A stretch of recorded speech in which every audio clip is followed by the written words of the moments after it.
Tigil muna ang construction ng isang gusali sa Bonifacio Global City sa Taguig matapos bumagsak ang isang pader nito ngayong hapon. Isa ang nasawi at 3 ang sugatan. May report si Rafi Tima. Pinagturungang buhati ng mga kapwa manggagawa ang isa nilang kasamahang walang malay.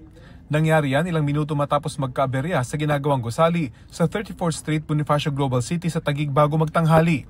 Sa itaas na bahagi ng video, tanawang tila nagtumbahang mga bakal.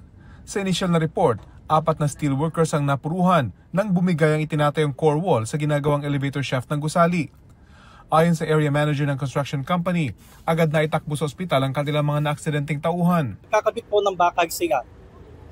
Sir, ilan yung patay dun sa 4? Paglabas po nila, mga buhay naman po lahat sila kanina. Doon sa kwan. So, nandun po sa ospital po lahat sila. May isang kasagting nga daw po. Pero lahat sila buhay kanina pag-aliso dito kasi. Sa hospital na po siya. Maaari po. Agad itinigil ang konstruksyon.